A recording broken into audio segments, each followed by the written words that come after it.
Welcome to the Millennial Sandwich, a space for real conversations about millennials in the middle, not just of our own lives, but also of a caregiving sandwich. I'm Dr. Anita Chandra, a geriatrician and expert in elder care. And I'm Zara Hannawalt, a parenting journalist and expert in American motherhood. And even we don't have all the answers. Join us as we figure out life in the middle.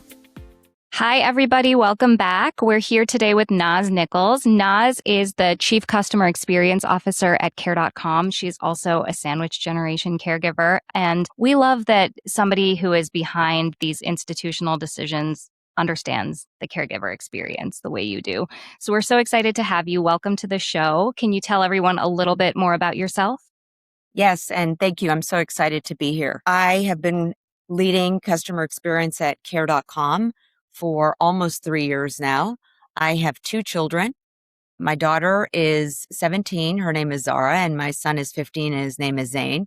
And I am presently, as you mentioned, very much ensconced in that sandwich generation. I've also been taking care of my father, and previous to that, I was taking care of my mother. So I've been in the sandwich generation for about 14 years now. Funny story. If I was a boy, I was going to be Zane. I love that. I'm a big fan of the Z's. Yeah. It's an underrated letter.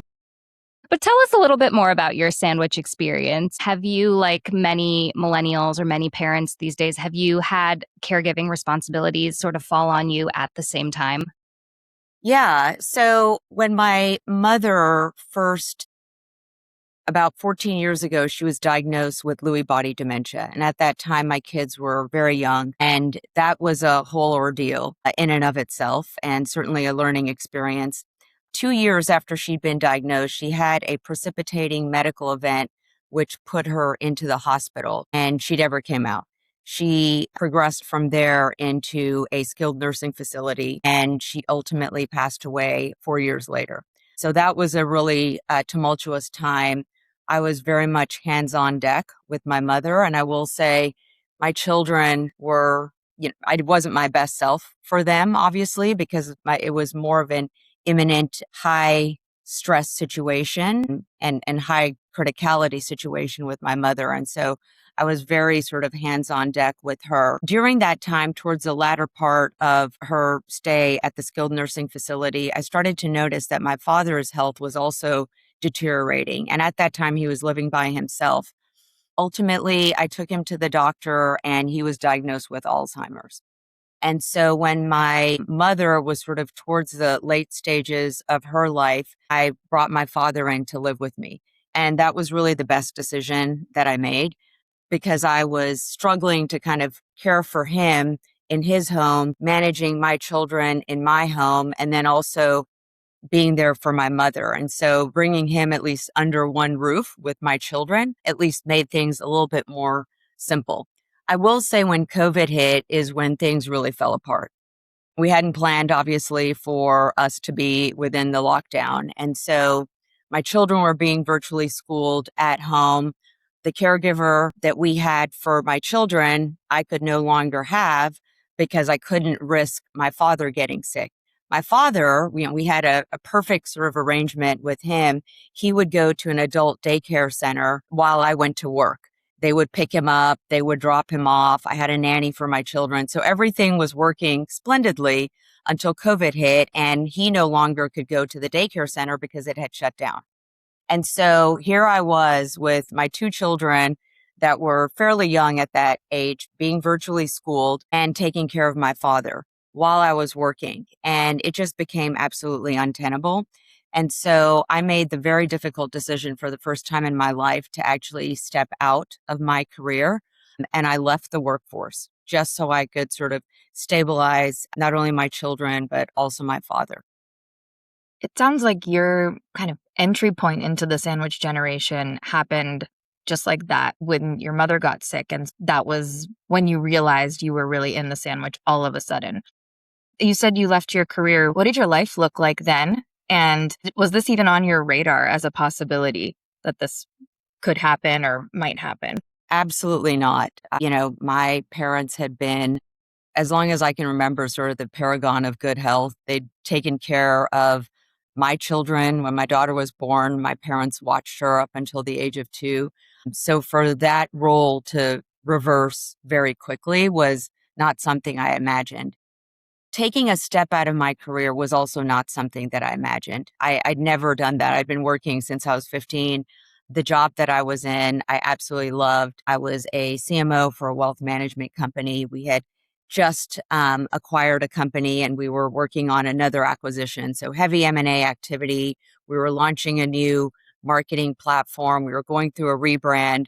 And so I was working anywhere from 12 to 14 hours a day while sort of keeping a pulse on my children while they're being virtually schooled, and my father while he's at home and really not, he didn't have a caretaker. So he really couldn't be essentially left by himself. He had needs, he had questions. As you can imagine, with Alzheimer's, didn't really know where he was. And so it just was the best thing for me. The hardest thing for me was to leave the workforce. And I did that for a year. So two big changes that happened that year. One, I left the workforce for a year. Two, I ended up selling my house. So you can imagine I was a single mother at that time. So stepping out of my career, no income, taking care of my children and my father, I didn't want that additional burden of finances. And so I sold my house and I moved into my childhood home, which was very modest. And I was living there with my children and my father, but it became very difficult to take care of my father by myself. He's a bigger man and he was falling a lot. He needed a double knee replacement. They weren't going to do a double knee replacement on someone with Alzheimer's at his advanced stage. And so I made the difficult decision ultimately to not only send my children back to school, but also find a memory care facility for my father. And it was only then that I was able to return back to work. How did that career pause you took shift your perspective about what caregivers actually need from their workplaces? Yeah, that's a really good question. I think, I'm often asked the question, well, did you have a conversation with your employer about what you were going through? And no, I didn't. I'm sure that it would have been met with some semblance of support, but given how involved we were in terms of M&A and the pace at which the organization was growing, which was fantastic. My sort of professional side really enjoyed that excitement and that growth and the change, but my personal life couldn't handle that. And so I had to be a clean break and, it was rather sudden, but I needed to obviously pull away to be able to fully devote my attention to my children and my father at the time. I think that's such a common thing that people feel that they have to kind of leave their personal life at home before they bring it into the office and that they can't advocate for what they're taking care of in the home when they're in the workplace. But now there's so much research to support the idea that caregiving actually makes you better at your job. And I'm sure that working at care.com, I'm sure you've only become a stronger employee with a much richer perspective on what caregivers actually need through that experience, right? Yeah, for sure. It's funny, several of my friends, they watch my LinkedIn posts and obviously we speak and they tell me sort of independently that care.com is really the perfect place for me, given what my experience has been over the past 14 years, to be able to work for an organization that recognizes this plight that 1 in 4 Americans are in the sandwich generation, being able to work for an organization that not only respects that and therefore respects what I'm going through, but also is trying to solve the problem within society as well. We recently released our first ever sandwich generation report, actually earlier this week. So our discussion is very timely. And it was really interesting to me. Some of what you're talking about was actually embodied in that report in terms of sort of the growth. So kind of three things that really stuck out to me. One was the age at which people are actually entering into the sandwich generation. Most people assume that it's individuals in their 40s and 50s that are ensconced in that generation. But what we found was really eye-opening. The average age at which someone actually enters this cohort is age 34. And they themselves, 69% of individuals that we surveyed actually themselves reported that they were shocked at how early they were sort of responsible for this caregiving, this duality of caregiving. across two different generations. The other thing that was really interesting, I think speaks to society and workplaces' perception of caregiving, particularly sandwich generation, 99% of individuals reported that there was some semblance of personal growth that happened through this idea of caring for multiple generations, right? There's obviously immense satisfaction in terms of caring and raising your children, but you don't hear about, it's not talked about the joy that also comes from taking care of your parents or other senior loved ones. So things like, I'll say I myself have experienced, I'm much more patient than I was ever before, right? As you can imagine, a parent with Alzheimer's, my mother previous to that had Lewy body dementia. So the repetition, right? You develop a strong level of patience, certainly resilience as well, not sweating the small stuff. And then even things like time management. I would say that's also translated into my work life. And so I'm a better person and I'm showing up better for my team at work because I'm able to prioritize better. Not everything is an emergency. It's like, let's be very judicious about the few things that we really want to tackle and do those really well. And then I think the other sort of eye-opening thing for me within the report was that the vast majority of individuals that we surveyed, 84%, said that they wish that they had found help sooner. And so again, it just gives me immense pride to work for an organization like care.com because we are trying to solve that problem. We have historically been known for childcare, but the reality is that we have caregivers on our platform that help you with your parents, with you, adult care as well. Should you have had a surgery, you can find a caregiver that can take care of you as you get back on your feet, your home, your pet. We have in-home options. We have out-of-home options as well, where you can find a senior living community for your parent or older loved ones, daycares. And then we also have tools like a senior care advisor. These are master level social workers that help you devise care plans, very customized care plans for a parent. Because oftentimes, I mean, let's be honest, most people don't talk about the struggles of seniors. It's not discussed. It's not, childcare is broadly spoken about and we all understand kind of the support system that exists there, but senior care is lesser discussed. And so having a tool or a program like that where you can sort of call up and speak with a senior level social worker that helps devise a customized care plan for your loved one is invaluable. And so it just, again, I'm beaming pride working for an organization like CARE.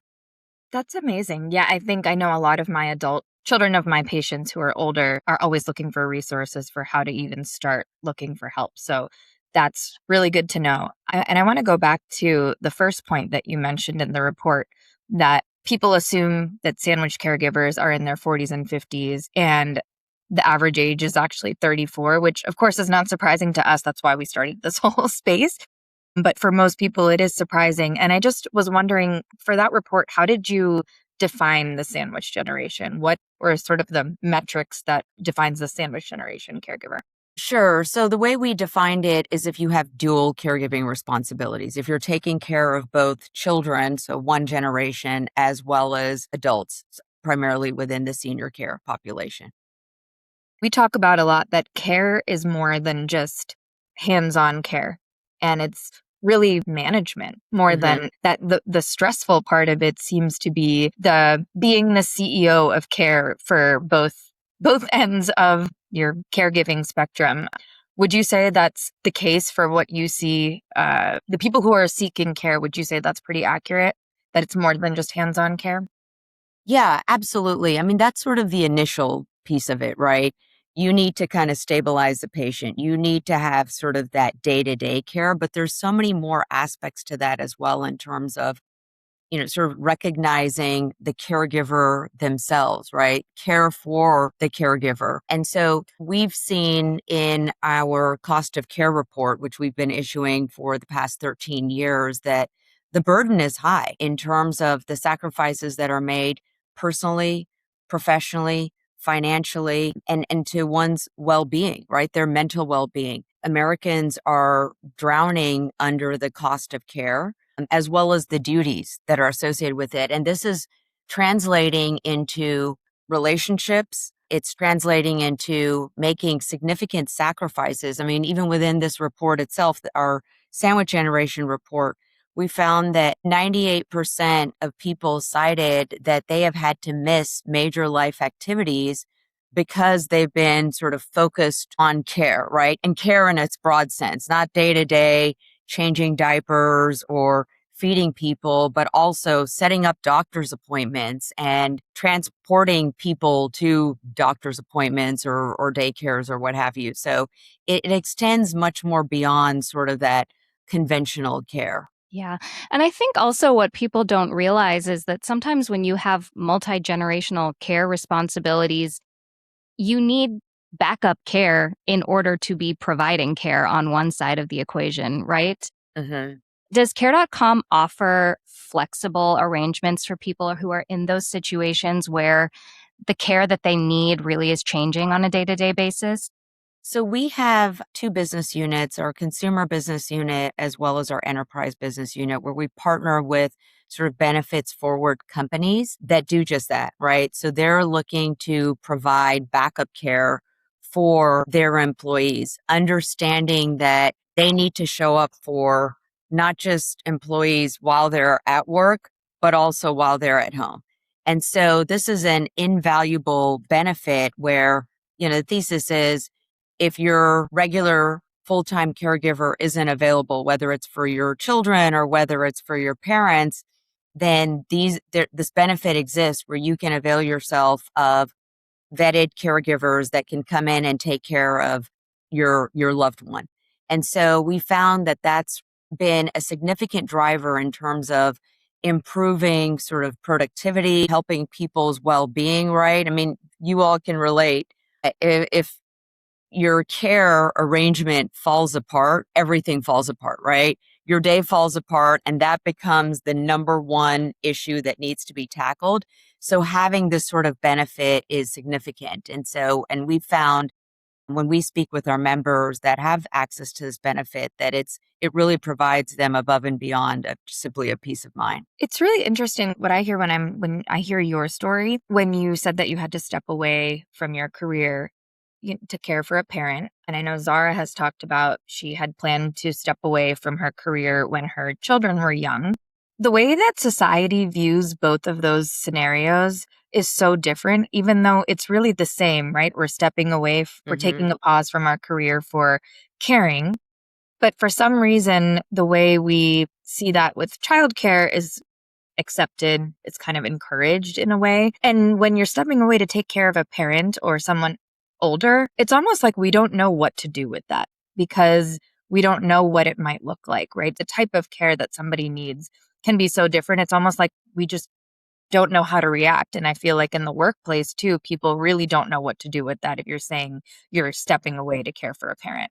Yeah, 100%. I mean, I think it's really a reflection of society these days because senior care is very obscure. And just like you mentioned, it's very complex because the care needs for a senior are hinge on sort of their medical diagnosis as well, right? So it's not, child care is very generally defined as you just need someone to watch them, right? But then for your senior loved one, there are medical considerations. There are financial considerations that, you maybe didn't budget for. Suddenly, this falls on your lap. When you're having children, you plan, can I afford having one child, two children, etc. When your parent falls ill and it becomes a dependent, essentially, that happens very suddenly. And in fact, within our report, our sandwich generation report that we released earlier this week, 80% of people that found themselves within that cohort said it happened suddenly, almost overnight. So we don't have as a society that infrastructure that helps you navigate, this is what you do when you have a parent that falls sick that you suddenly have the caregiving responsibilities for. These are the considerations. These are the resources that are available to you. So yeah, it's absolutely a big challenge. Yeah, and we talk a lot about how expensive childcare is. We weren't really talking about that even 10 years ago, but now we really are. But nobody really talks about how expensive senior care is or how inaccessible it can be. And so I think that there's this double-edged issue at hand where, one, you can't necessarily prepare for a medical diagnosis emotionally, but also you can't prepare financially. And even if you could, you still don't really know how much it's going to be because we just aren't really talking about this enough. And those decisions need to be made, like, in the moment, usually under stress too, when you're saying, Yeah. like, they need care for X, Y, or Z or whatever medical condition. For an older person, that's usually made when you're already stressed, emotional, scared, which is so different. Maybe in denial a little bit too. Hmm. Yeah. Yeah. And then I often tell my friends, if you haven't had the conversation with your parents about finances, it's really important to understand what is their financial situation. But then also from a medical perspective, shoring up that medical power of attorney, having power of attorney for finances as well is really important because when you find yourself in these situations, you're making split second decisions without really their input, right? And so for my mother, we really were challenged because she had, she'd been diagnosed with Lewy body dementia. She'd had it for 2 years before she had sort of an unrelated medical event that put her into the hospital. But we had no clue what she wanted. We were presented with a decision in terms of taking her off a ventilator. And there was quite a bit of indecision within the family. And frankly, it created a wedge within the family because there was a belief system, with my siblings to pursue one path. I actually had a different path that I thought was wisest. And we made the difficult decision actually to keep her on life support. She ultimately came off of it, but she lived in a very compromised state for 3.5 years. She was trached. She was fed through a G tube. She was basically immobile. And I think my siblings have walked away from a very different belief now for themselves. My father, now we know unequivocally how we would handle that situation should he end up on a ventilator. So, we all have DNRs now. And so these are discussions that I really encourage people to have sooner than later and while their parents have their mental faculties. 100%. Everybody thinks they have time Yeah. and that they will eventually have this conversation, and almost no one has the conversation before they need it. And like you said, it could happen after something bad happens and then you're prepared for the next time, but it's so rare for families to have had these tough conversations that will make your life so much easier before you need it. So, Yeah, totally agree with that. absolutely.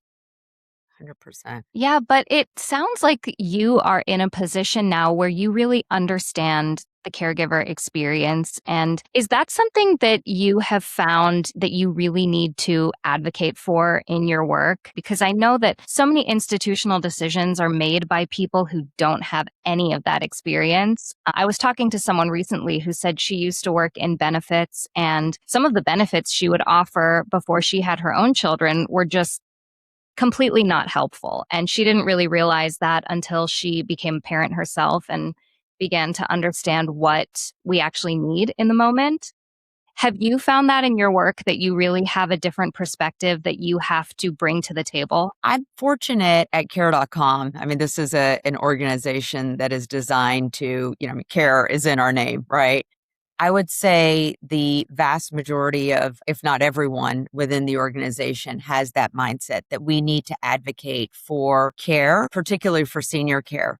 Again, because it is so obscure and less discussed, it is something that we're trying to surface to the limelight. So I haven't had to advocate for it as I probably would at a different organization. Thinking back to other companies that I've worked for, I could absolutely see that I would have to be that advocate, right? Like, let's stand up an ERG for, employees that have senior care or parent care responsibilities.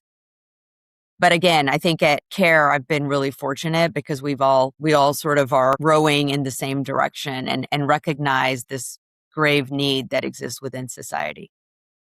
I'd love to kind of take a step back and talk about the care landscape that we're in right now, what has changed the most in the last 10 years, say, with caregiving? I would say we're talking more about it. It's definitely getting recognized. It's being elevated within sort of the employer benefit space as well. But I also think that it's something that we can all agree on from a political standpoint, regardless of what side of the political spectrum you're on. I think that the One Big Beautiful Bill Act is a great example of this recognition of we need increased support for caregivers, right? We're fortunate to get some significant moves as a function of that bill. We were able to get the dependent and child care tax credit raised.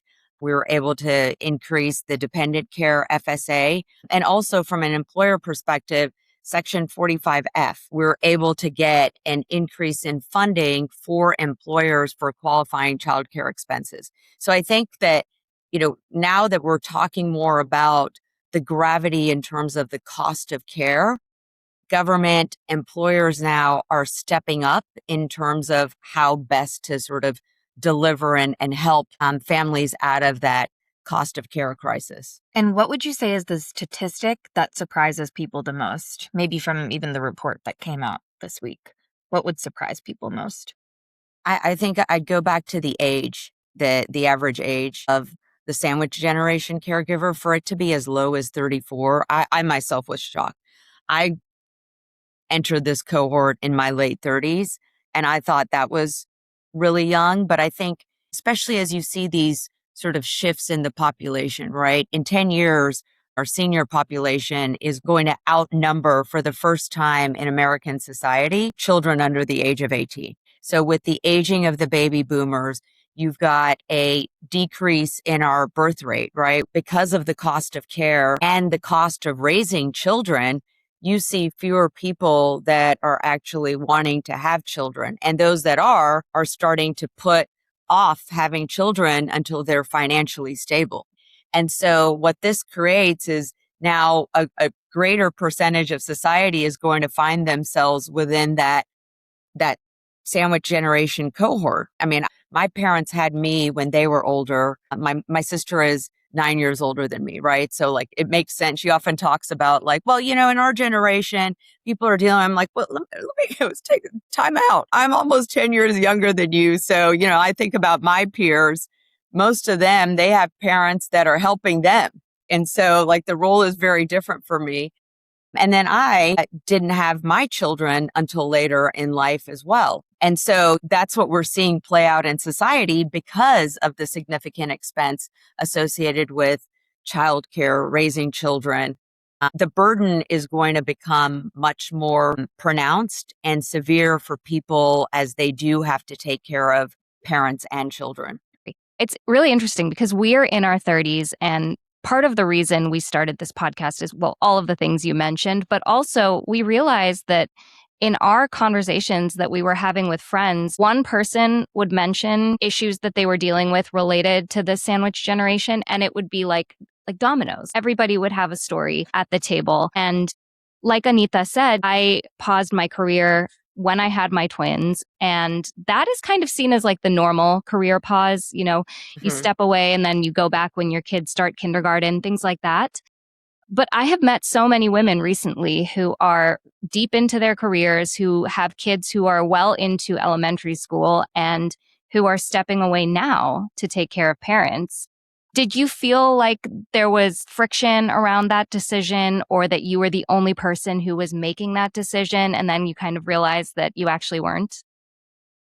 Yeah, look, I would say I'm fortunate that my sister has also helped quite a bit in terms of our caregiving responsibilities for our parents. We've sort of divided and conquered by her managing the financial aspects of care, and I've managed the medical aspects of their care. So it's been a nice sort of division of labor from that standpoint. But yeah, I think a lot of people do find themselves like, why am I saddled with this, right? And so it's oftentimes it comes down to, I have a number of friends that are also are sandwich generation caregivers, and it's, hey, my parent lives, my siblings are in a different city or state, and I'm in the same city or state. So by default, right? Another by default is women. Women, generally the responsibility of care falls more so on them. An interesting stat from our report issued earlier this week was caregiving responsibilities on average take up about 24 hours in a week of someone's time. For women, it's more. It's 27 hours, of course, right? So women are invariably spending more of that time doing the research, setting up the appointments, actually providing the hands-on care as well. Do people have a hard time measuring the amount of time they spend on caregiving? Because, like we said, it can be so invisible, and it can be the kind of thing that you're maybe doing while you're multitasking. You're making a doctor's appointment for your parent from the sidelines of your kid's soccer game, or you are in the pickup line for school and you're reviewing a parent's test results. I speak from personal experience here. Right. You're recording a podcast while your daughter's sick. Right.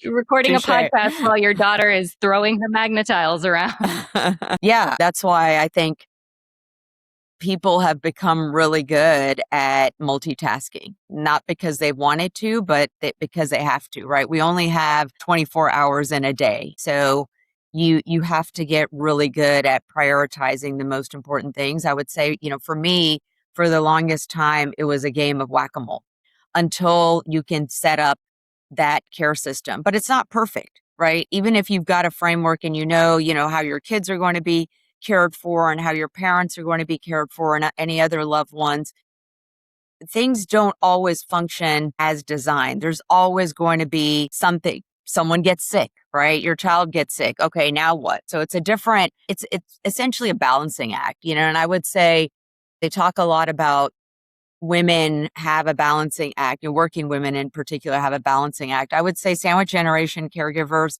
it's actually a juggling act on a tightrope. People have gotten really good at managing a number of balls in the air, but that's where I feel that pushing policymakers in terms of seeing where care is needed. Again, childcare is shored up, but we need to get more of that support that's extended into senior care as well. The other thing that I would add, which became really sort of interesting for me, we talk about childcare is tough, and then you layer on this need for senior care. But if you have one other variable, so I'll explain from my perspective, I have one other variable. My son is neurodivergent, and he was diagnosed with a congenital heart defect at a fairly young age. And so that variable adds another layer of complexity, right? So it's one thing when you've got healthy children and you can sort of manage them, and there's a very prescriptive path. But you add a curveball like that also throws the whole construct out the window, essentially. And so I think personally, I've become really good at dealing with these curveballs because I've been handed them as I became a parent, at an early age, as I became a parent, and then as my mother and then my father became ill. And that ability to handle curveballs makes you so much better at everything you do, right? Including your job.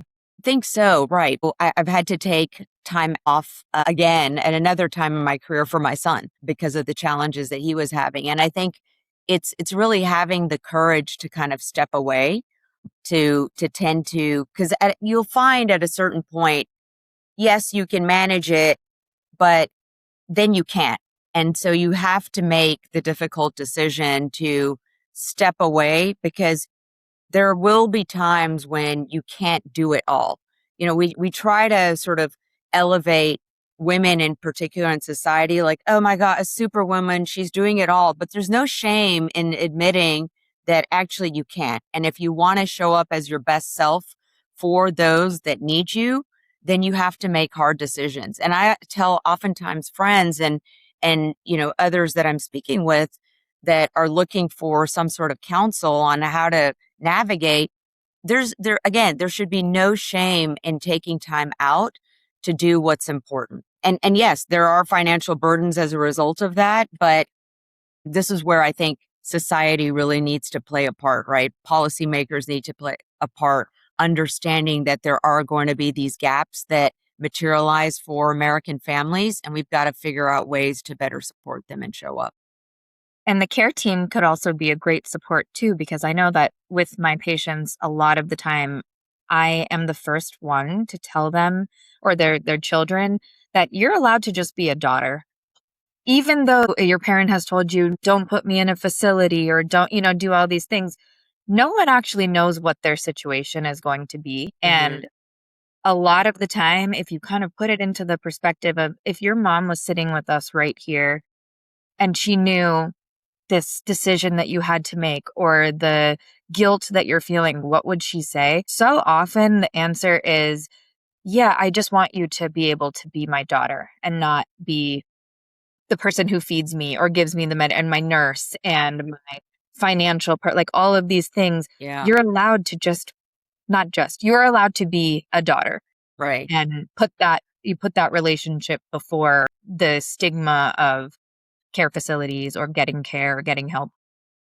Yeah, you're right on. I mean, that's why, again, those conversations when your parents are healthy are so absolutely critical because otherwise you're making these decisions in these high stress moments and then you're constantly second guessing yourself, right? And the guilt is real. I'm not saying there's never ever going to be guilt, right? But if you have those conversations early on, there's peace that comes from those when you actually execute against those decisions. Think of that analogy that a lot of people use about if you're juggling, you have to figure out which balls are plastic and which balls are glass. And I think that's helpful, but I also think we don't talk enough about how hard it is to identify which is which, especially because it's always changing, especially in the sandwich generation.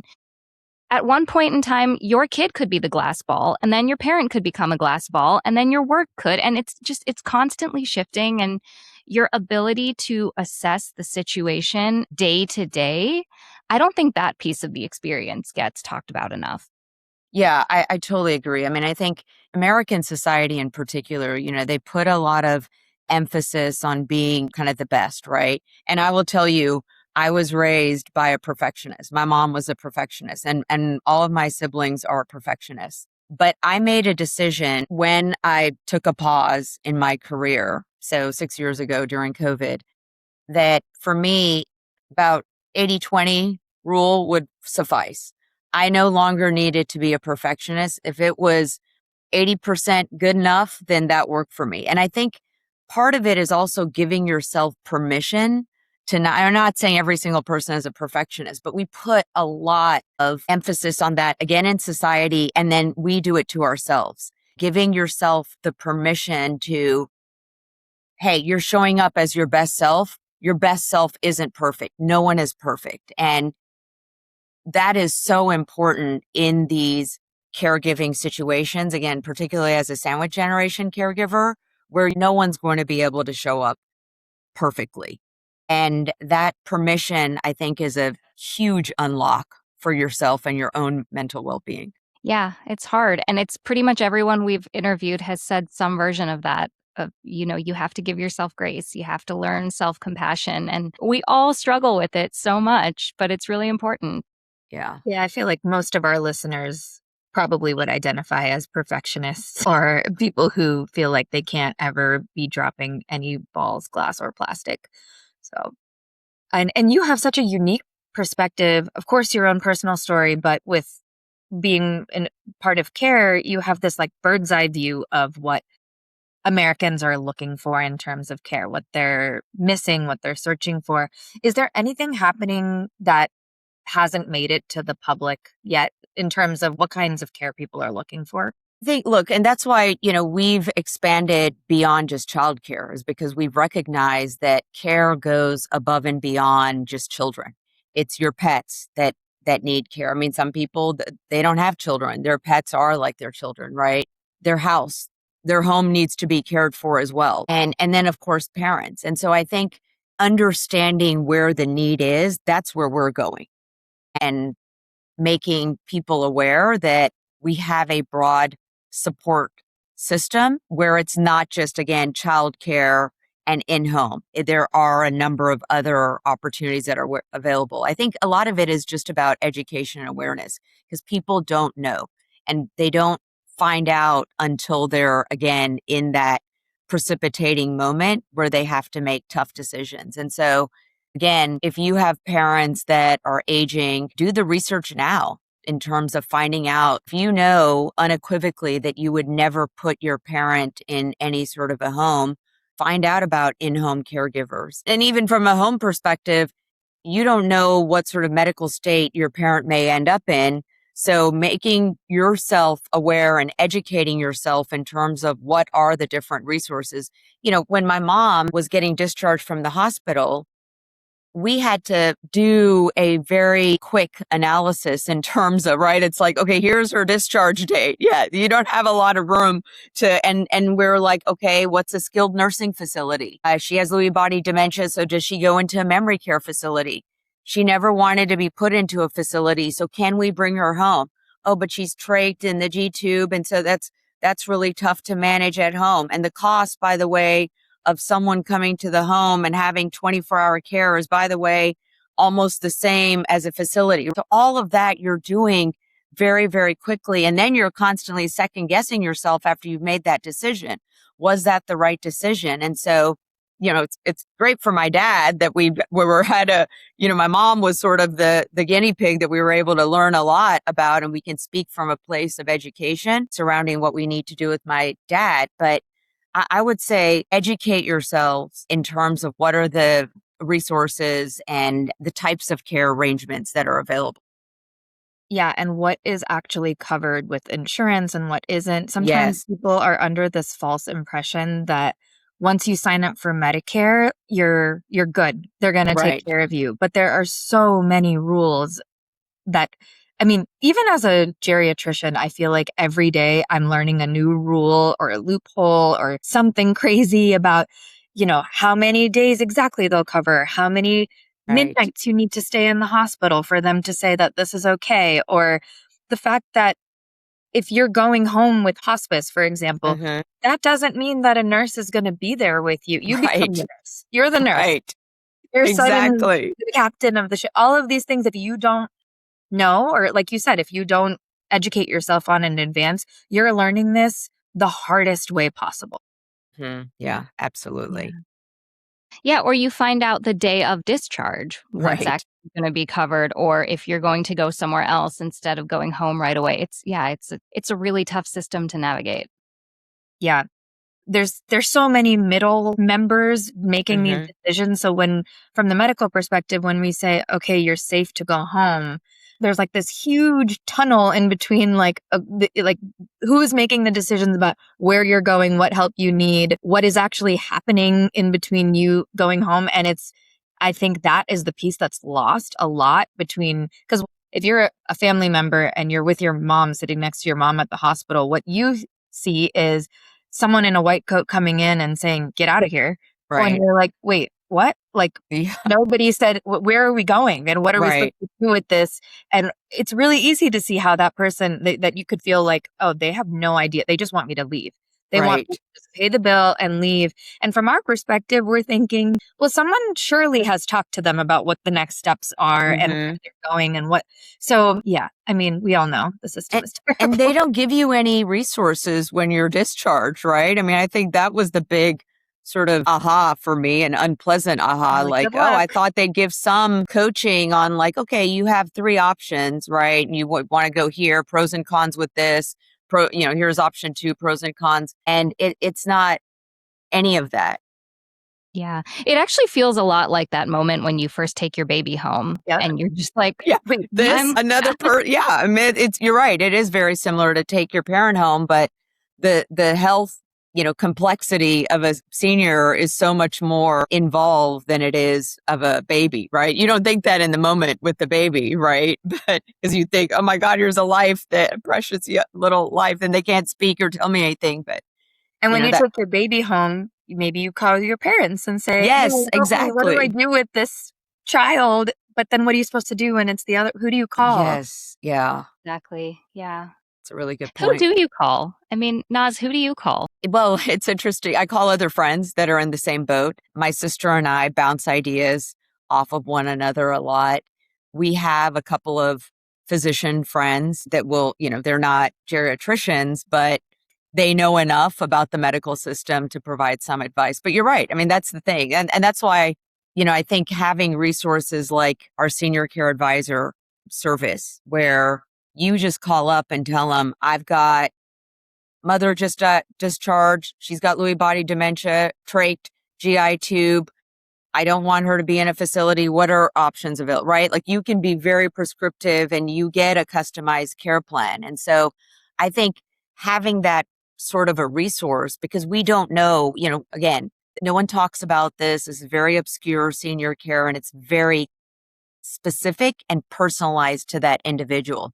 So you really do need someone to hold your hand for that very unique circumstance. And that's one of the services that we offer that I'm extremely proud of. And I can tell you the testimonials from people that have utilized that has been life-saving, as you can imagine. Can people use that service before there's a diagnosis or before they actually know exactly what kind of care they might need?